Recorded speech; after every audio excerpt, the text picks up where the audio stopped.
اعوذ باللہ من الشیطان الرجیم بسم اللہ الرحمن الرحیم۔ اے نبی صلی اللہ علیہ وآلہ وسلم،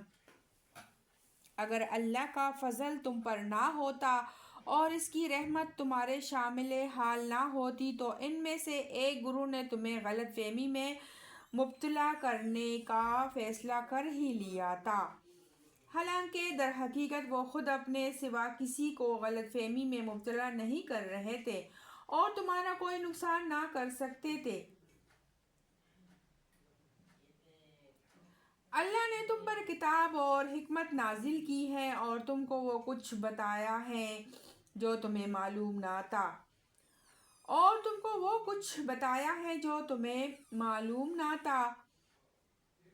اور اس کا فضل تم پر بہت ہے۔ لوگوں کی خفیہ سرگوشیوں میں اکثر و بیشتر کوئی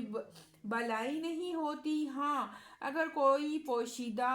طور پر صدقہ خیرات کی تلقین کرے یا کسی نیک کام کے لیے یا لوگوں کے معاملات میں اصلاح کرنے کے لیے کسی سے کچھ کہیں تو یہ البتہ بلی بات ہے، اور جو کوئی اللہ کی رضا جوئی کے لیے ایسا کرے گا اسے ہم بڑا اجر عطا کریں گے۔ مگر جو شخص رسول صلی اللہ علیہ وآلہ وسلم کی مخالفت پر کمر بستہ ہوا اور اہل ایمان کی روش کے سوا کسی اور روش پر چلے، درا حالیہ یہ کہ اس پر راہ راست واضح ہو چکی ہو، تو اس کو ہم اسی طرف چلائیں گے جدھر وہ خود پھر گیا اور اسے جہنم میں جھونکیں گے جو بدترین جائے قرار ہے۔ اللہ کے ہاں بس شرک ہی کی بخشش نہیں ہے، اس کے سوا اور سب کچھ معاف ہو سکتا ہے جسے وہ معاف کرنا چاہے۔ جس نے اللہ کے ساتھ کسی کو شریک ٹھہرایا وہ تو گمراہی میں بہت دور نکل گیا۔ وہ اللہ کو چھوڑ کر دیویوں کو معبود بناتے ہیں، وہ اس باغی شیطان کو معبود بناتے ہیں جس کو اللہ نے لعنت زدہ کیا ہے۔ وہ اس شیطان کی اطاعت کر رہے ہیں جس نے اللہ سے کہا تھا کہ میں تیرے بندوں سے ایک مقرر حصہ لے کر رہوں گا، میں انہیں بہکاؤں گا، میں انہیں آرزوؤں میں الجھاؤں گا، میں انہیں حکم دوں گا اور وہ میرے حکم سے جانوروں کے کان پھاڑیں گے، اور میں انہیں حکم دوں گا اور وہ میرے حکم سے خدائی ساخت میں رد و بدل کریں گے۔ اس شیطان کو جس نے اللہ کے بجائے اپنا ولی اور سرپرست بنا لیا وہ صریح نقصان میں پڑ گیا۔ اس شیطان کو جس نے اللہ کے بجائے اپنا ولی اور سرپرست بنا لیا وہ صریح نقصان میں پڑ گیا۔ وہ ان لوگوں سے وعدے کرتا ہے اور انہیں امیدیں دلاتا ہے، مگر شیطان کے سارے وعدے بجز فریب کے اور کچھ نہیں ہے۔ ان لوگوں کا ٹھکانہ جہنم ہے جس سے خلاصی کی کوئی صورت یہ نہ پائیں گے۔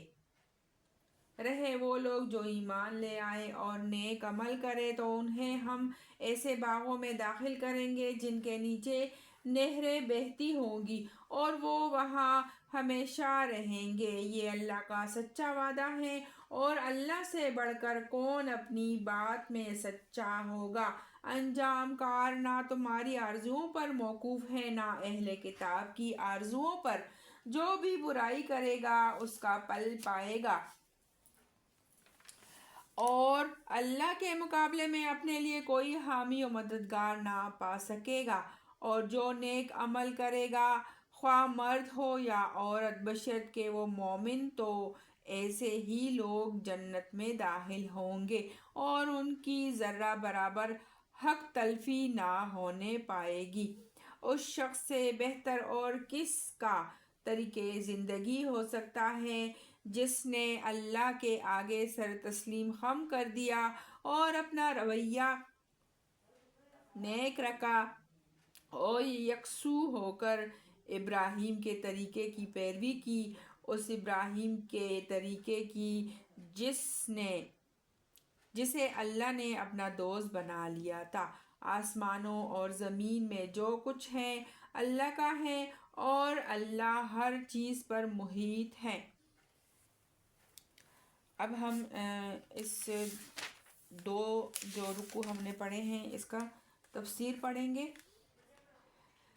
یعنی اگر وہ غلط روداد اور شہادتیں پیش کر کے تمہیں غلط فہمی میں مبتلا کرنے میں کامیاب ہو بھی جاتے اور اپنے حق میں انصاف کے خلاف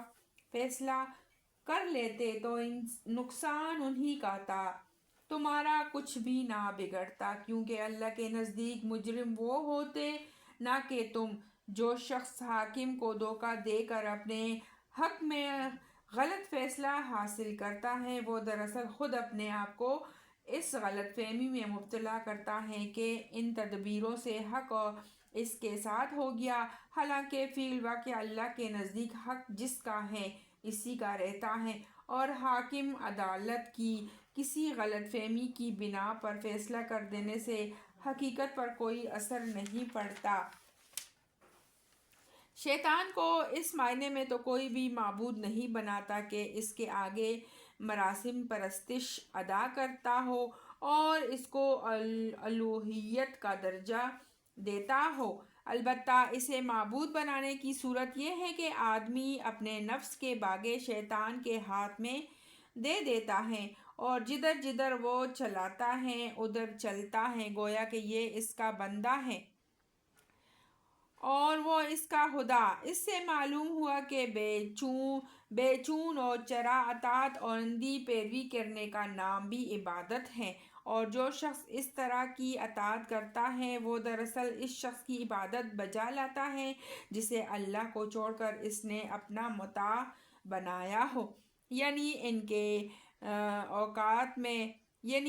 اوقات میں، ان کی محنتوں اور کوششوں میں، ان کی قوتوں اور قابلیتوں میں، ان کے مال اور ان کی اولاد میں اپنا حصہ لگاؤں گا، اور ان کو فریب دے کر ایسا پرچاؤں گا کہ وہ ان ساری چیزوں کا ایک متنوع حصہ میری راہ میں صرف کریں گے۔ اہل عرب کے توہمات میں سے ایک کی طرف اشارہ ہے۔ ان کے ہاں قاعدہ تھا کہ جب اونٹنی 5 یا 10 بچے جن لیتی تو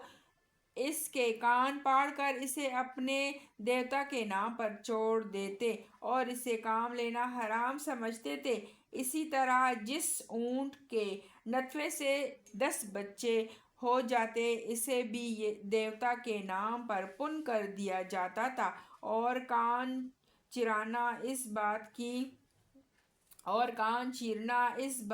کی علامت تھا کہ یہ پن کیا ہوا جانور ہے۔ خدائی ساخت میں رد و بدل کرنے کا مطلب اشیاء کی پیدائشی بناوٹ میں رد و بدل کرنا نہیں، بلکہ دراصل اس جگہ جس رد و بدل کو شیطانی فعل قرار دیا گیا ہے وہ یہ ہے کہ انسان کسی چیز سے وہ کام لے جس کے لیے اللہ نے اسے پیدا